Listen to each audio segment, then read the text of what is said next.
दोस्तों, आप सबका स्वागत है एनसीईआरटी सॉल्यूशन पॉइंट में। आज हम लोग पढ़ेंगे बिहार बोर्ड के 8वीं कक्षा के गणित अध्याय 4। दोस्तों, अगर आप मेरे यूट्यूब चैनल में नए हैं तो मैं आपको बता दूं कि इससे पहले मैं अध्याय 1, अध्याय 2 और अध्याय 3 पढ़ा चुका हूं। तो आप उस वीडियो को मेरे यूट्यूब चैनल के प्लेलिस्ट में जाके देख सकते हैं, और चैनल में नए हैं तो चैनल को सब्सक्राइब ज़रूर कीजिए। आंकड़ों का प्रबंधन में सबसे पहले हम लोग पढ़ेंगे चित्रालेख। चित्रालेख पहला टॉपिक है हमारा, इंग्लिश में कहते हैं पिक्टोग्राफ। तो इसका मतलब होता है कि संकेतों का प्रत्यय करते हुए आंकड़ों का चित्र निरूपण। मतलब कोई चीज़ दे दिया है, इसको आपको मान लेना है। जैसे एक गिलास है तो गिलास को आपको मान लेना है कि ये 1000 गिलासों का उत्पादन को बताता है। एक गिलास 1000 गिलासों के उत्पादन को बताता है, ठीक है। उसी तरह जनवरी देखिए, जनवरी में क्या है, 4 गिलास है। जनवरी में 4 गिलास है, फरवरी में 6 गिलास है, मार्च में 2 गिलास है, अप्रैल में 4 गिलास है। एक गिलास का मतलब है 1000 गिलासों का उत्पादन। तो यहाँ पे दो क्वेश्चन है, दो सवाल है कि मार्च के महीने में कितने गिलासों का उत्पादन हुआ। मार्च के महीने में, तो मार्च आपका यहाँ है, मार्च के महीने में 2 गिलास का मतलब 2000 गिलासों का उत्पादन हुआ। कितना, 2000। उसके बाद 12 नंबर में है कि किन 2 महीने में बराबर उत्पादन हुआ। किन 2 महीने में, देखिए जनवरी में भी 4 गिलास है, अप्रैल में भी 4 गिलास है। तो जनवरी और फरवरी में क्या हुआ कि आपका दोनों महीने में बराबर उत्पादन हुआ। अब उसके बाद दूसरा टॉपिक पढ़ेंगे दंड आलेख। दंड आलेख देखेंगे, इसको इंग्लिश में कहते हैं बार ग्राफ, ठीक है। कि दंड आलेख यहाँ देखिए बना के रखा है कि जैसे आपके स्कूल में या कहीं पुस्तकालय होता है, लाइब्रेरी है ना, तो वहाँ पे क्या होता है कि बहुत सारी किताबें रहते हैं। तो सब किताबों को अलग अलग करके रखा जाता है ताकि हम लोग को आसानी से मिल सके। इस तरह करके कि इस लाइन एक ऐसे खड़ा कर देता है किताबों की। हाँ, तो यहाँ अंग्रेजी किताब है, यहाँ गणित है, यहाँ हिंदी, यहाँ विज्ञान, यहाँ साइंस। और इस साइड में जो है आपका संख्या है, पुस्तकों की संख्या है, और इधर किताबें है ना। तो देखिए ये जो किताबों की जो ये लाइन लगी है ऊपर की तरफ जो खड़ा करके रखे हैं, तो इन दोनों के बीच दूरी समान है ना।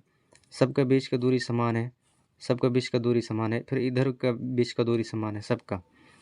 तो जैसे देखिए कि यहाँ अंग्रेजी किताब है, तो अंग्रेजी किताब अब कितनी है, इस सारे चीज़ को आंकड़ा करके रखते हैं, मतलब स्टॉक करके रखते हैं, है ना, जमा करके रखे हैं इनके डाटा। तो जैसे देखिए यहाँ पे अंग्रेजी की किताब कितनी है, यहाँ संख्या, तो अंग्रेजी की किताब है आपका 200। उसी तरह गणित की किताबें कितनी हैं, तो 300 से ऊपर, 400 से नीचे, बीच में है, तो ये 350 है। तो सारी किताबों का जो आंकड़ा है इस तरह करके पुस्तकालय में सजाया जाता है दंड आलेख के द्वारा।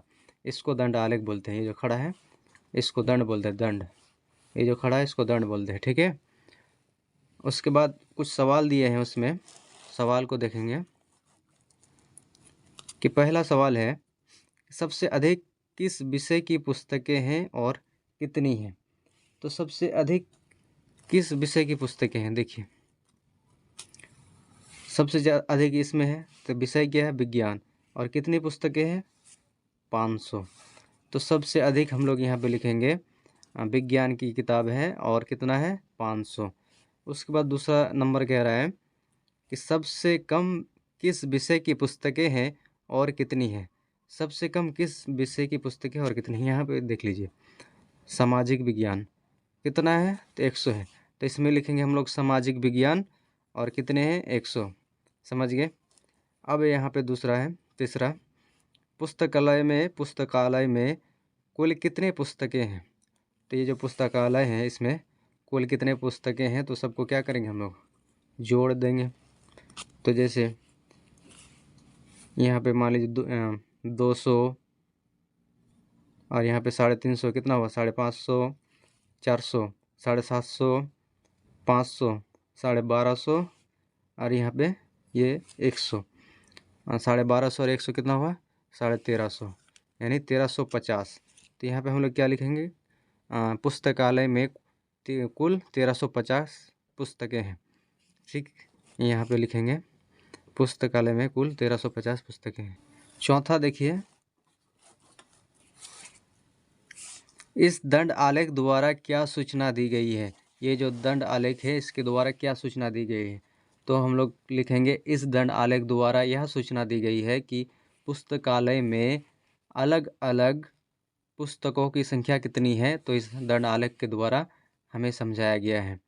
ठीक है, तो उसके बाद ये किन दो पुस्तकों की विषयों की पुस्तकें की संख्या का अंतर कम है? किन दो विषयों की पुस्तकों की संख्या का अंतर कम है? ठीक है, तो यहाँ पे देखते हैं किसका ज़्यादा अंतर कम है। तो इसका और इसका तो बहुत अंतर है, इसका बहुत अंतर है, इसका बहुत अंतर है, लेकिन यहाँ पे जो है अंतर बहुत कम है। क्या? ये जो आपका गणित है 350 है और हिंदी कितना है 400। तो गणित और हिंदी पुस्तकों विषयों की या पुस्तकों या विषयों की क्या संख्या का अंतर सबसे कम है। समझ गए? किसका? गणित और हिंदी का। अब अगला टॉपिक देखते हैं। यहाँ देखिए दोहरे दंड आलेख यानी डबल बार ग्राफ। ये दोहरे दंड आलेख क्या होता है कि किसी स्कूल में 6 माही परीक्षा होता है और वार्षिक परीक्षा होता है ना। तो 6 माही का परीक्षा का जो आपका अंक आता है उसको स्टॉक करते हैं और वार्षिक परीक्षा का जो अंक होते हैं उसको भी स्टॉक करते हैं। तो यहाँ पे दिया हुआ है कि 2010 में प्राप्त गणित का अंक, 2010 में जो विषय है गणित उसका 6 माही में कितने अंक आए हैं और वार्षिक परीक्षा में कितने अंक आए हैं, उनका यहाँ पे दंड आलेख बनाया गया है। तो ये जो आपका इधर वाला दिख रहा है ये 6 माही है और ये वार्षिक परीक्षा है, 6 माही परीक्षा और वार्षिक परीक्षा। तो आप देख सकते हैं कि इधर ये अंक है 10, 20, 30, 40, 50, 60, 80, 90, 100 और इधर जो है स्टूडेंटों का नाम है। तो विभूति ने 6 माही में लाए हैं 50 और वार्षिक में लाए हैं 60। इस तरह करके कुछ सवाल हैं उसको देखेंगे। पहला सवाल है कि किस विद्यार्थी का प्रदर्शन 6 माही और वार्षिक में समान रहा? ऐसा कौन सा विद्यार्थी है जो 6 माही में भी और वार्षिक में भी क्या समान प्रदर्शन मतलब समान अंक लाए हैं? तो विकास देखिए यहाँ पे 6 माही में भी उतना ही नंबर है जितना वार्षिक परीक्षा में है।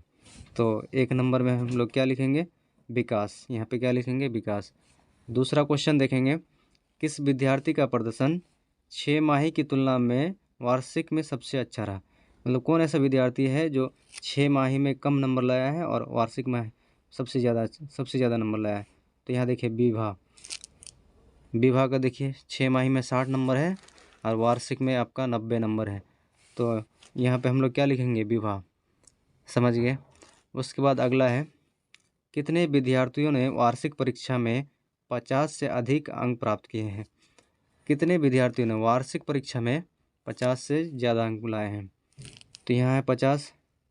तो एक विद्यार्थी इसने क्या वार्षिक में 50 से ज़्यादा अंक लाए हैं।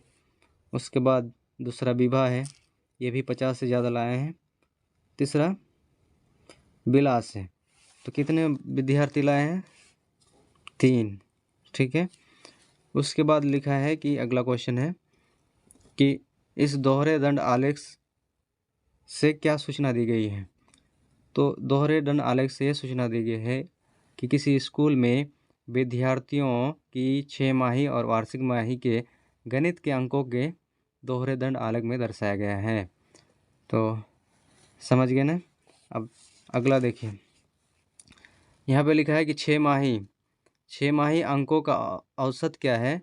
क्या यह वार्षिक परीक्षा के औसत अंक से कम है? तो हमको 6 माही का औसत निकालना है और देखना है कि वार्षिक परीक्षा के औसत से ज़्यादा है या कम है। तो इसको बनाते हैं। औसत निकालेंगे तो औसत निकालने के लिए क्या फॉर्मूला आता है कि औसत अंक बराबर कुल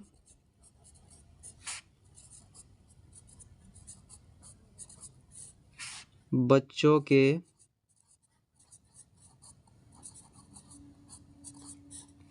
अंकों का योग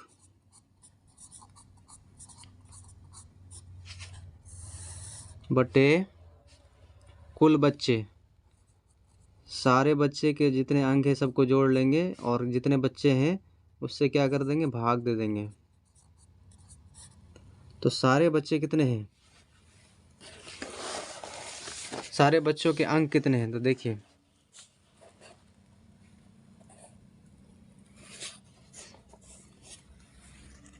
6 माही परीक्षा में बच्चों के अंक कितने हैं। देखिए 6 माही में एक बच्चे का 50, 40 और एक का 60, एक का 50 और एक का 70, इन सब को जोड़ के टोटल से भाग दे। सो निकालेंगे 6 माही के अंकों का औसत। तो 6 माही परीक्षा के कितने कितने अंक आए बच्चों के, तो एक का है 50, एक का 40, एक का 60, 50 और एक का 80। तो 6 माही के परीक्षा के बच्चों के जो नंबर आए हैं इतना इतना इतना इतना आए हैं। और टोटल बच्चे कितने हैं, तो 1 2 3 4 5, 5 है। तो 5 से क्या करेंगे, इसको भाग दे देंगे। तो इन सबको जोड़ेंगे तो आपका हो जाएगा 280/5। अब इसको हम लोग जब काटेंगे तो कट जाएगा। 5 है 25, 3 बच गए, इधर हो गया 30, 5 6 30, तो 56। तो 6 माही के अंकों का औसत निकल गया 56, है ना। अब हम लोग निकालेंगे वार्षिक अंकों का औसत। अब देखेंगे कि वार्षिक परीक्षा में कितने कितने अंक मिले। तो वार्षिक परीक्षा में देखिए 60, एक को मिला है 40, एक को 90 और एक को 40 और एक को 70। तो वार्षिक परीक्षा के जितने अंक हैं उनका भी प्रतिशत निकालेंगे। देखिए सबको जोड़ देंगे, कितना कितना है। एक का था 60, एक का 40, 90, 40, 70। तो इसमें भी 5 बच्चे हैं। तो इन सबको जब जोड़ेंगे तो हो जाएगा आपका 300/5। तो ये कट जाएगा 60 बार में। तो देखिए ये 6 माही का जो औसत है वार्षिक परीक्षा के औसत से कम है, बिल्कुल कम है। तो सवाल क्या पूछा था कि 6 माही के अंकों का औसत क्या है और क्या वार्षिक परीक्षा के औसत अंक से कम है। हाँ कम है। और 6 माही का औसत है कितना, 56। और यहाँ पे लिखना है हाँ कम है। क्या लिखना है, हाँ कम है। ठीक है, अब हो गया। अब दूसरा पॉइंट देखते हैं। अब हम अगला टॉपिक पढ़ेंगे, बारंबारता बंटन सारणी। तो इसके बारे में हम देखेंगे कि यहाँ पे जो जितने सारे नंबर दिया हुआ है ये 30 विद्यार्थियों का प्राप्त अंक है। 30 विद्यार्थियों ने एग्ज़ाम दिया तो उन सबको इतना इतना करके नंबर मिला है। किसको 1 मिला है, किसी को 5, किसी को 7, इस तरह करके नंबर मिला है। तो इसको हम लोग आंकड़ों में बनाएंगे, इसको आंकड़ों में यानी बारंबारता बंटन सारणी में बनाएंगे, बारंबारता में बनाएंगे, है ना। तो सबसे कम नंबर कितना है, 1। सबसे कम नंबर 1 आया है। तो हम लोग क्या करेंगे, यहाँ पे वर्ग अंतराल में लिखेंगे। जिस तरह यहाँ पे देखिए वर्ग अंतराल में 0 से 4। तो अब 0 से 4 मतलब 0 से ऊपर और 4 से कम कितने बच्चे के नंबर आए हैं। तो 0 से ऊपर कितने बच्चे का नंबर आया है और 4 से कम, देखिए यहाँ 4 से कम 3, 1 2, सिर्फ 2 बच्चों का। तो यहाँ पे देखिए मिलान चिन्ह में 2 लाइन खींच लेना है, बारंबारता में 2 लिख देना है। यानी अगर 2 बच्चों का कितना 4 से कम नंबर आया है तो यहाँ पे 2 बारंबारता में 2 लिख देंगे। अब 0 से 8 है, यानी 8 से कम और 4 से ज़्यादा। 8 से कम और 4 से ज़्यादा कितने बच्चों का आया है, 1 2 3 4 5 और नहीं है। तो 4 से ज़्यादा 8 से कम 5 बच्चों का आया है। तो हम लोग यहाँ बारंबारता में 5 लिख देंगे। और यहाँ पे हम लोग क्या करेंगे, यहाँ पे इस तरह करके 4 लाइन खींच देंगे और एक इस तरह करके काट देंगे। तो 1 2 3 4 5 हो गया। समझ गए, इस तरह करके बंटन बारंबारता बंटन सारणी बनाया जाता है। तो आगे देखते हैं। अब हम लोग देखेंगे आयत चित्र यानी हिस्टोग्राम। आयत चित्र क्या होता है कि इस तरह करके आपको दिया हुआ रहेगा वर्गांतराल और बारंबारता। आपको 0 से 4 का बारंबारता है 2। तो हमको आयत चित्र बनाना है। जैसे यहाँ पे किताब में, आप किताब खोल के देखते रहिए, आपको किताब से ही देखना है। तो यहाँ पे देखिए, यहाँ पे एक ग्राफ बनाया गया है। तो इधर से आपका नंबर लिख दिया गया है, बारंबारता वाला नंबर लिख दिया गया है, विद्यार्थियों की संख्या कितना है। और इधर जो है वर्गांतराल में, जिस तरह यहाँ पे वर्गांतराल 0 से 4 है, यानी ये जो 0 से 4 वर्गांतराल है ये स्टूडेंटों की नंबर है।